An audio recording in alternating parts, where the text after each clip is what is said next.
Vijay sir, நீங்க முதலமைச்சரா பதவியேற்றதும் உங்க முதல் கையெழுத்த எதுல போட போறீங்க? உங்க படத்துல ஒரு டயலாக் வரும், நான் எடுத்து வைக்கிற ஒவ்வொரு அடியும் ரொம்ப யோசிச்சு எடுத்து வைக்கிற அடியா இருக்கும். இது சினிமா கிடையாது சார், நிஜ அரசியல். இங்க ரீடேக்கே கிடையாது. சினிமால நீங்க ஸ்டைலா சிக்கன தூக்கி போட்டா நாங்க எல்லாரும் கை தட்டுவோம். ஆனா நிஜத்துல இந்த டாஸ்மாக்கையும் கஞ்சாவையும் ஒழிக்கலனா அதே கை உங்களை நோக்கி திரும்பும். டாஸ்மாக மூடுனா வருமானம் போயிடும், கள்ள சாராயம் உள்ள வந்துடும், படிப்படியா தான் குறைக்கணும் அப்படின்னு பழைய அரசியல் தலைவர்கள் மாதிரி உருட்டாம எங்க வீட்டு ஆண்களுடைய உழைப்பு டாஸ்மாக் போக கூடாதுன்னு அதிரடியா ஒரு முடிவு எடுப்பீங்களா?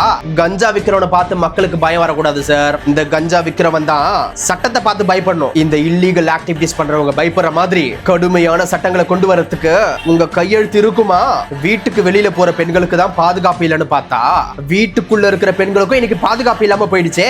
பாலியல் வன்கொடுமை செஞ்சவனுக்கு மன்னிப்பே கிடையாது, அந்த நிமிஷமே தண்டிக்கப்படுவான்னு கடுமையான சட்டத்தை கொண்டு வர மாதிரி இந்த கையெழுத்து இருக்குமா? கத்தி படத்துல விவசாயத்தை பத்தி வீரவசனமா பேசுவீங்க. ஆனா இன்னைக்கு தமிழ்நாட்டுல விவசாயிங்க நிலத்தை எல்லாம் வித்துட்டு சிட்டிக்குள்ள வந்து செக்யூரிட்டி வேலை பார்த்துட்டு இருக்காங்க. அவங்க விளைவிக்கிற ஒவ்வொரு பொருளுக்கும் இந்த இடைத்தரகர்களுடைய இடையூறு இல்லாம நல்ல விலை கொடுக்க உங்களால ஏற்பாடு செய்ய முடியுமா?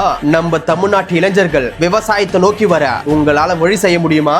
உங்க முதல் கையெழுத்து விவசாயத்துக்கானதா இருக்குமா?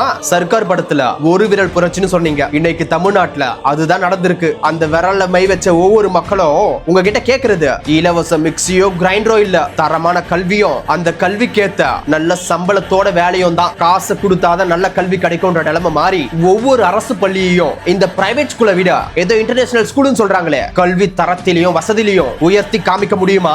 தயவு செய்து இலவசங்களை கொடுத்து மக்களை பிச்சைக்காரங்களா மாத்தாதீங்க. இன்னைக்கு பிஇ படிச்சவனும் பிகாம் படிச்சவனும் ஸ்விக்கி ஜொமேட்டோ ரேபிடோ ஓட்டிட்டு இருக்கான். எம்பிஏ முடிச்சவன் பெட்ரோல் பங்க்லயே சூப்பர் மார்க்கெட்லயே வேலை பார்த்துட்டு இருக்கான். இவங்களுக்கு எல்லாம் உங்க ஆட்சியில என்ன தீர்வு சார் கொடுக்க போறீங்க? உங்க கையெழுத்து இத நோக்கி இருக்குமா?